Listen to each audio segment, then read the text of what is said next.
சிம்மராசிக்கார நண்பர்களே, தடைகளை நீக்கி வெற்றியை கையில் கைப்பற்றக்கூடிய ஒரு முக்கியமான காலகட்டத்தில் நீங்கள் இருக்கீங்க. அக்டோபர் 2ஆம் தேதிக்கு மேலே உங்களுடைய வாழ்க்கையில் மிகப்பெரிய பிரகாச ஒளிகள் வீசப்போகிறது அப்படின்னு தான் சொல்லணும். இது எதை நோக்கி பிரயாணிக்க போகுது அப்படின்னா, நீங்கள் எதை நோக்கி நீங்கள் ஸ்டெப் எடுத்து எந்த ஒரு விஷயம் தடைப்பட்டு நின்றுட்டு இருந்ததோ அந்த எல்லா விஷயத்துக்குமே சக்ஸஸ் கிடைக்கக்கூடிய ஒரு நாட்கள். உடல் ரீதியான உபாதைகள்லேருந்து வெளியே வரலாம். எந்த ஒரு ப்ராப்ளமே கிடையாது. உடல் ஆரோக்கியமாக ஆகக்கூடிய ஒரு முக்கியமான நாள் அப்படின்னு சொல்லலாம். ரொம்ப நாளாக அவதிப்பட்டு இருக்கிறது சார், அந்த பிரச்சனைகள் கொஞ்சம் சரியான பரவாயில்ல. ரொம்ப நாளாக அந்த கடனில் அவதிப்பட்டுருக்கு சார், அந்த கடன்லாம் கொஞ்சம் சரியான பரவாயில்ல. ஃபினான்ஷியலாக ரொம்ப டவுனில் இருக்குது சார், அந்த ஃபினான்ஷியலாக கொஞ்சம் டைட்டானா ஃபினான்ஷியலாக கொஞ்சம் சரியான பரவாயில்ல அப்படிங்கிறீங்களாம். இந்த வரக்கூடிய நாட்கள் ஒரு பொக்கிஷமான நாட்கள் அப்படின்னு சொல்லலாம். இந்த சிம்ம ராசிக்காரர்களுக்கு அவங்களோட குணாதிசயம்னு பார்த்தா கோவக்காரங்க. இந்த சிம்ம ராசிக்காரங்க ரொம்ப திமிரு பிடிச்சவங்க. சிம்ம ராசிக்காரங்க எது சொன்னாலும் கேட்க மாட்டாங்க. இப்படி நிறைய பேர் சொல்லுவாங்க, சிம்ம ராசியும் சரி சிம்ம லக்கினமும் சரி.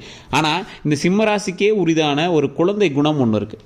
இந்த சிம்மராசிக்காரங்க என்ன அடம் பிடிச்சாலும் இல்லைன்னு கேட்டு அள்ளி கொடுத்துருவாங்க. யாராவது இல்லைன்னு சொல்லிட்டு அள்ளி கொடுத்துருவாங்க. இவங்க ஏமாந்தவங்க கிடையவே கிடையாது. இந்த சிம்மராசிக்காரர்கள் ஏமாந்தவங்க கிடையாது. ஆனால் தெரிஞ்சே ஏமாறினாலும் அவங்க சந்தோஷப்படுவாங்க. ஒருத்தர் இல்லைன்னு கேட்குறான், மனசுக்கு இவருக்கு பிடிச்சிருச்சு, கொடுக்கணும்னு தோணிருச்சு, அவன் ஏமாத்தினாலும் தெரிஞ்சாலும் இவங்க கொடுத்துருவாங்க. இது மாதிரி நிறைய பேருக்கு நீங்கள் பாவம் பார்த்து நீங்கள் கொஞ்சம் ஏமாந்தது கொஞ்சம் அதிகமேன்னு சொல்லலாம். உங்களுடைய குடும்ப நண்பர்களாக இருந்தாலும் சரி, குடும்பத்தில் இருக்கிறவங்களாக இருந்தாலும் சரி, இந்த சிம்மராசிக்காரர்கிட்ட கொஞ்சம் பாவமாக நடிப்பாங்க. ஏன்னா இந்த சிம்மராசிக்காரர்கள் கொஞ்சம் இலகிய மனம் கொண்டவர், ஈஸியாக கொடுத்துருவார். ஏமாந்து கொடுக்கல, அவர் தெரிஞ்சே தான் கொடுக்குறார். ஸோ அந்தளவுக்கு இந்த சிம்மராசிக்காரர்கள் ஒரு குணாதிசயத்தில் ஒரு கடவுளுக்கு சமமானவர், குழந்தைக்கு சமமானவர். இந்த சிம்மராசிக்காரரை பொறுத்த வரைக்கும் அவருடைய வாழ்க்கையில் முன்னேறக்கூடிய ஒவ்வொரு ஸ்டெப்புக்குமே கடவுள் அவருக்கு உறுதுணையாக அமைஞ்சிருக்கும். இந்த சிம்மராசிக்காரர்கள் தற்போதைய நிலைமையில் ஒரு சென்டர் ஆக்சிஸில் இருக்கார். சென்டராக நின்றுக்கிட்டு எந்த பக்கம் போகலாம், எந்த பக்கம் போனால் நன்மை கிடைக்கும், ஒரு விஷயத்துக்காக போராடிட்டுருக்கோம். ஒரு 10-15 வருஷமாக போராடிட்டுருக்கோம். அந்த விஷயம் கிடைக்குமா? கண்ணு முன்னாடி ஒரு 2-3 வழிகள் தெரியுது. அந்த வழியில் ஒரு வழியில் போனால் கொஞ்சம் சிக்கல் தான், கொஞ்சம் ரிஸ்க் தான். இன்னொரு வழியில் போனால் கொஞ்சம் பயம் இல்லை. இருந்தாலும் எனக்கு அந்த சிக்கல் இல்லாமல் இருக்கிற ஒரு வழி எனக்கு ஒரு நம்பிக்கை இல்லாமல் இருக்குது அப்படின்னு இருப்பீங்க. காதலில் கொஞ்சம் ஒரு முன்ன பின்ன இருக்கும், திருமண வாழ்க்கையில் கொஞ்சம் முன்ன பின்ன இருக்கும். ஸோ இந்த மாதிரி உங்களுடைய காதல் லைஃபாக இருந்தாலும் சரி, தொழில் லைஃபாக இருந்தாலும் சரி, எந்த ஒரு விஷயமா இருந்தாலும் சரி, இப்போ ஒரு கேள்விக்குறியான ஒரு இடத்துல இருப்பீங்க. இந்த இடத்துல இருந்து அடுத்த ஸ்டெப்புக்கு நான் எப்படி சார் மூவ் ஆகுறது அப்படின்னு தவிச்சிட்டு இருந்தீங்க அப்படின்னா, அதற்கான வழி பிறக்கக்கூடிய ஒரு முக்கியமான காலகட்டம் இந்த அக்டோபர் 2க்கு மேலே. அந்த அக்டோபர் 2க்கு மேலே நீங்கள் இருக்கக்கூடிய ஒவ்வொரு லொக்கேஷனும், இப்போ நீங்கள் ஒரு இடத்துல இருக்கீங்க அப்படின்னா அந்த இடத்துல இருந்தே நீங்கள் வேறு இடங்களுக்கு மாறலாம் அப்படின்னு நினச்சிருப்பீங்க. ஆனால் அந்த இடத்துல இருந்தே உங்களுக்கு மிகப்பெரிய ஒரு மாற்றமும் நல்ல முன்னேற்றமும் கிடைக்கக்கூடிய ஒரு காலகட்டம். இதுவும் உங்களுடைய தசாபுத்தியை நோக்கியது. மோஸ்ட்லி இப்போ சிம்மராசிக்காரர்களுக்கு சுக்கிரனுடைய ஆதிக்கம் அதிகம். ஒரு தசாபுத்தியின்பால் நீங்கள் செக் பண்ணிங்க அப்படின்னா கொஞ்சம் சுக்கிரனுடைய ஆதிக்கம் அதிகமாக இருக்கக்கூடிய ஒரு காலகட்டம். தனிப்படையாக நீங்கள் ஒரு டைம் ஜோதிடம் பார்த்துக்கணும். இப்போ நடுநிலைமையிலிருந்து நீங்கள் எந்த பக்கம் போகிறோன்னு தவிச்சிட்டு இருக்கீங்க அப்படின்னா கண்டிப்பாக ஜோதிடம் பார்த்துருங்க. கீழே ஃபோன் நம்பர் கொடுத்துருக்கேன். ஒரு வேளை உங்களை லோக்கல்லே இருக்காங்க அப்படின்னா கண்டிப்பாக உங்களை நல்ல ஜோதிடராக பார்த்து நீங்கள் ஒரு டைம் பார்த்துக்கிட்டு உங்களுடைய தசாபுத்தி எந்த பக்கம் இருக்குது, எப்படி இருக்குது அப்படிங்கிறதுக்கு தகுந்த மாதிரி உங்களுடைய லைஃப் நீங்கள் அமைச்சிக்கலாம். நிறைய பேர் கேட்குறீங்க சார், ஃபோன் நம்பர் எங்கே இருக்குன்னு. கீழே டிஸ்கிரிப்ஷனில், யூடியூப்பில் பார்த்துட்டீங்க அப்படின்னா டிஸ்கிரிப்ஷனில் இருக்குது, ஃபேஸ்புக்கில் பார்த்துட்டீங்க அப்படின்னா ஸ்க்ரீனில் இருக்குது. தயவு செஞ்சு அந்த நம்பருக்கு நீங்கள் ஃபோன் பண்ணி பேசி தெரிஞ்சுக்கலாம். இந்த ராசிக்காரர்களை பொறுத்த வரைக்கும் வாழ்க்கையில் வெற்றி பெறுவதற்கு இவர்களைப் போல ஒரு உழைப்பாளி யாரும் கிடையாது. இவர்களைப் போல ஒரு ஐடியா கிரியேட்டர் யாருமே கிடையாது.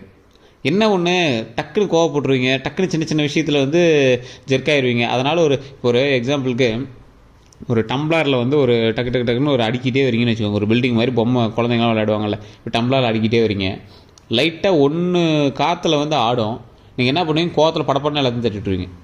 உங்களுடைய கொஞ்சம் அவசர புத்தி கோவத்தில் என்ன பண்ணிடுறீங்க, சின்ன ஒரு விஷயத்துக்காக பெரிய விஷயத்தையே கிளச்சிடுறீங்க. இது நீங்கள் உண்மை அப்படின்னா மறக்கா கமெண்ட் செக்ஷனில் பற்றி விடுங்க. அப்போ நீங்கள் கிடைக்கல அப்படின்னாலும் உங்களை பக்கத்தில் இருக்கிறவங்க தூண்டிடுவாங்க. இந்த சிம்மராசிக்காரர்களுக்கு தற்போதைய நிலைமையில் கூட இருக்கிறவங்களால கொஞ்சம் அவங்க பார்த்துருந்தாங்க அப்படின்னா ஆட்டோமேட்டிக்காக நன்மை பிறக்கும். ஸோ இந்த சிம்மராசிக்காரர்கள் வாழ்க்கையில் வெற்றி பெறுவதற்கு ஒவ்வொரு நொடியும் ஒவ்வொரு நிமிஷமும் இவங்க உழைச்சிக்கிட்டே தான் இருப்பாங்க. சின்ன வயசுலேருந்து இவங்களோட உழைப்படுத்து பார்த்தீங்க அப்படின்னா இவங்க உழைச்ச அளவுக்கு வீட்டில் யாருமே இருக்க மாட்டாங்க. அதே மாதிரி வீட்டில் இருக்கிறவங்க கொஞ்சம் உறுதுணையும் இவர்களுக்கு அதிகம். நட்பு வட்டாரங்களும் அதிகம். நட்பு வட்டாரத்தில் 50% உங்களுக்கு ஒரு 50% உங்களை காப்பாற்ற நட்பாக இருக்கும், 50% உங்களுக்கு கவுத்துற நட்பாக தான் இருக்கும். அந்த 50% கவுத்துற நட்பு மீதி இருக்கிற அந்த 50% பேர் நல்லவங்க இருக்காங்கல்ல, அவங்க மேலே பாசம் வைக்கிறதுக்கே கொஞ்சம் யோசித்து வைக்கக்கூடிய அளவுக்கு இவங்க உங்களை வேலை காட்டிட்டு போயிருப்பாங்க. அந்த அளவுக்கு உங்கள் நட்பையே வெறுக்கிற அளவுக்கு தான் சில நண்பர்கள் உங்களை தூண்டுதலுக்குள்ளாக்கி அவங்க மேலே மரியாதை குறைவாக்கி மற்ற நண்பர்கள் மேலேயும் சந்தேகம் வர அளவுக்கு அவங்க வந்து நடந்துட்டு போயிருப்பாங்க. சிம்மராசிக்காரர்களுக்கு ஒரு மிகப்பெரிய உறுதுணை என்ன தெரியுமா? இவங்களுக்கு குலதெய்வத்தினுடைய அருள் எப்போவுமே கிடைக்கும். இந்த குலதெய்வத்தினுடைய ஆற்றலும் அருளும் எப்பொழுதும் கிடைக்கக்கூடிய இந்த சிம்மராசிக்காரர்கள் அவங்களுடைய வாழ்க்கையில் எந்த ஒரு ஸ்டெப் எடுத்து வச்சாலும் ஒவ்வொரு நொடியுமே கடவுளினுடைய ஆசி பெற்று அந்த இடத்துல ஸ்டெப்பு போய் எடுத்து வைக்கும் போது சின்ன சின்ன தடங்கல்கள் அவங்க சந்திச்சே இருப்பாங்க. இருந்தாலும் ஃபைனலாக எங்கள் அவுட்புட்டை ஜெயிச்சிருவாங்க. இப்போ நீங்கள் ஒரு எக்ஸாம்பிளுக்கு ஒரு விஷயம் வந்து நீங்கள் நடத்தலான்னு போகிறீங்க, ஒரு வீடு கட்டலாம் நீங்கள் வந்து போகிறீங்க, ஸ்டார்டிங்கில் ஸ்டெப் எடுக்கலான்னு போகிறீங்க. இது வந்து உங்களுக்கு ஜாதக ரீதியாக வீடு கட்டக்கூடிய ஒரு நேரமாக இருந்திருக்கணும், ஓகேவா? அப்படி நீங்கள் போய் ஸ்டெப் எடுக்கிறீங்க. எடுக்கும் போது ஜாதகம் நல்லா இருக்குது, கையில் உங்களுக்கு பணம் வர ஓரளவுக்கு இருக்குது, ஸ்டெப் எடுக்கலாம்னு இருக்கிறீங்க. ஏதோ ஒரு டாக்குமெண்ட் பிரச்சனையாக இருக்கும், வீடு கட்டுறதுக்கு ஏதாவது சொல்லுவாங்க.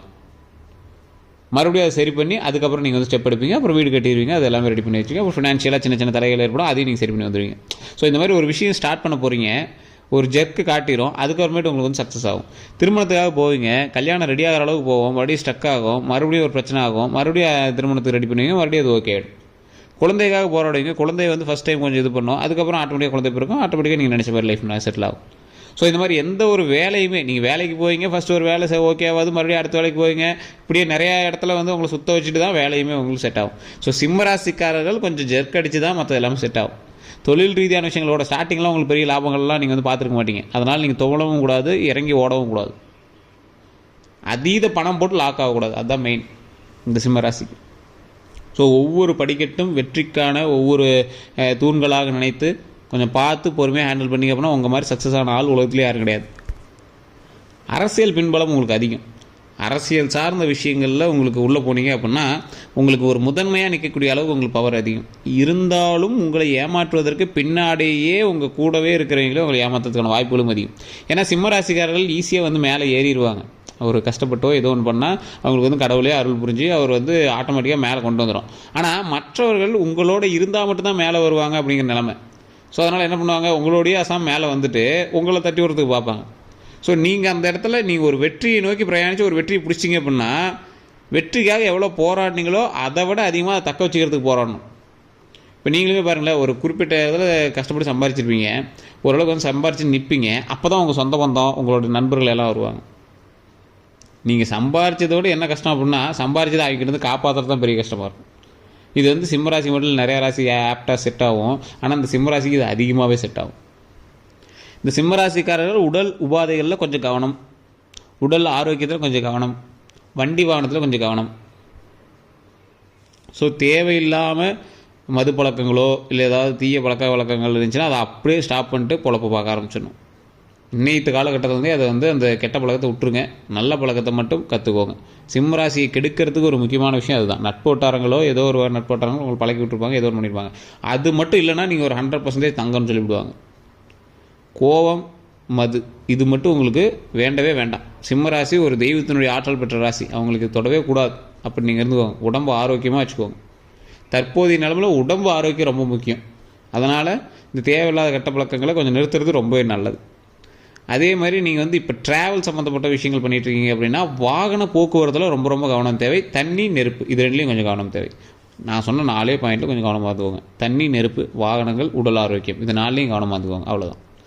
மற்றபடி உங்களுடைய சொத்து பிரச்சனைகளோ இதெல்லாம் கொஞ்சம் நிலுவையில் தான் இருக்கும். தற்போதைய காலகட்டத்தில் கொஞ்சம் இந்த கேஸ்லாம் போயிட்டுருக்கு அப்படின்னா பெரிய டக்குனு உங்களுக்கு வந்து முடிவு கிடைக்காது, கொஞ்சம் லேட்டாக தான் கிடைக்க ஆரம்பிக்கும். அது வந்து அப்படியே இழுபறியாக தான் இழுத்துட்ருக்கும். ஸோ அதனால் பெரிய அவுட்புட் கிடைக்காது. உங்களுடைய ராசின்படி போகிற அளவுக்கு வளர்ச்சிக்கான நேரம் உங்களை வந்து பிரதிபலிக்கக்கூடிய நேரம். இப்போ நீங்கள் ஒரு வீடியோ போட்டிங்க, ஒரு யூடியூப்பில் வீடியோ போட்டிங்கன்னா கூட கொஞ்சம் ஃபேமஸ் ஆகிட்டு இருப்பீங்க. பெரிய ஃபேமஸ் இல்லை அப்படின்னாலும் ஓரளவுக்கு உள்ளூர்லேயாவது உங்களுக்கு தெரிகிற அளவுக்கு நீங்கள் வந்து கொஞ்சம் ஃபேமஸ் ஆகிட்டு தான் இருப்பீங்க. அந்தளவுக்கு உங்களுக்கு வந்து இது வந்து ஒரு லக்ஸுரி லைஃப்னு சொல்லுவாங்க. சுக்கரனுடைய ஆதிக்கம் இருந்தால் திரைத்துறையிலையோ இல்லை டிஜிட்டல்லையோ இல்லை மக்கள் மத்தியிலையோ உங்களை வந்து விளம்பரமாக்கும். அது நல்லபடியாக விளம்பரமாக்குறதும் கெட்டபடியாக விளம்பரமாக்குறதும் உங்களுடைய நடவடிக்கையை பொறுத்திருக்கு.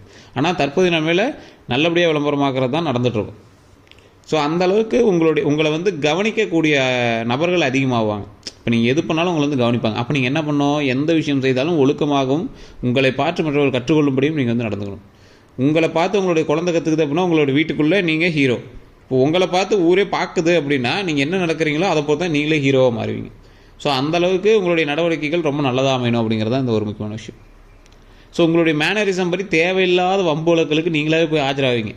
அந்த வம்பு வழக்குகளை கொஞ்சம் நீங்கள் தள்ளி வச்சிங்க அப்படின்னா உங்களுடைய வெற்றிக்கு முதல் படியாக அந்த விஷயம் அமையுது.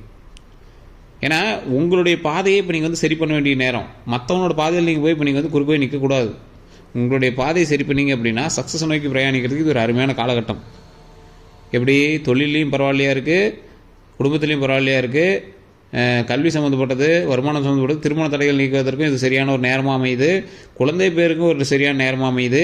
இந்த நேரத்தில் நமக்கு என்ன தேவையோ அதை தான் நம்ம வாங்கிக்கணுமே தேவை. மற்றவர்களுக்கு போய் நம்ம ஏதாவது ஹெல்ப் பண்ணுறேன், அது பண்ணுறேன், இது பண்ணுறேன், அவங்க பிரச்சனையை காப்பாற்றுறேன் அப்படின்னு நீங்கள் போகக்கூடாது.